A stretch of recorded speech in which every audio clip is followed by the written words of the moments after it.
Hi. எல்லா வேலையும் முடிஞ்சது. மத்தியானம் சாப்பாடு செய்கிற வேலை மட்டும்தான் இருந்தது. சரி, உருளைக்கிழங்கு சாப்பாடு செஞ்சுக்கலாம் அப்படின்னு சொல்லிட்டு, அதுக்கு தொட்டுக்கிறதுக்கு முட்டையை வச்சு சாப்பிட்டுக்கலாம் அப்படின்னு சொல்லிட்டு அதை வேக வச்சுட்டு, அதுக்கப்புறம் சைடில் உருளைக்கிழங்கெல்லாம் கட் பண்ணி வச்சுட்டு, வானலில் வச்சுட்டு அதில் கொஞ்சமாக எண்ணெய் ஊற்றிட்டு, கடுகு, சோம்பு, கடலைப்பருப்பு, உளுத்தம்பருப்பு இதை போட்டுட்டு, அதுக்கப்புறம் 2 மிளகாய் காரத்துக்கு தகுந்த மாதிரி போட்டுக்கோங்க. அதுக்கப்புறம் வெங்காயம், அதுக்கப்புறம் கருவேப்பிலை தழை இதெல்லாம் போட்டு நல்லா வதக்கி விட்டுட்டு, அதுக்கப்புறம் கட் பண்ணி வச்சுருக்கிற உருளைக்கிழங்கையும் சேர்த்துட்டு நல்லா வதக்கி விட்டுருங்க. தண்ணியெல்லாம் ஊற்ற வேண்டியதில்லை. அது மூடி வச்சுருந்தா ஆவியிலே வெந்துக்கும். அப்போ தான் நல்லாயிருக்கும்.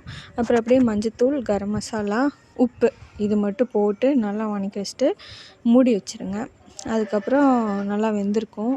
அதுக்கப்புறம் கொத்தமல்லி தழை தூவி இறக்கி வச்சுட்டு, வடித்து வச்சுருக்கிற சாதத்தையும் எடுத்து நம்ம வதக்கி வச்சுருக்கிறதுல போட்டு நல்லா கிளறிட்டு, அதுக்கப்புறம் அதை எடுத்து வச்சுட்டு, அதுக்கப்புறம் அவங்க அப்பா வந்துட்டார். சரி சாப்பாடு போட்டு கொடுத்துர்லாம் அப்படின்னு சொல்லிட்டு முட்டை வச்சுருந்ததை எடுத்து தொளிச்சு அதையும் அவருக்கு போட்டுட்டு, அப்புறம் சாப்பாடு போட்டு கொடுத்துட்டு, அதுக்கப்புறம் சரி பாப்பா மத்தியானம் சாப்பிட்டா, சரி ஒரு முட்டையை மட்டும் கொடுத்துர்லாம் அப்படின்னு சொல்லிட்டு அவளுக்கும் சின்ன சின்னதாக கட் பண்ணி உப்பு, பெப்பர் தூள் போட்டு அவளுக்கும் கொடுத்துட்டு அவளும் சாப்பிட்டு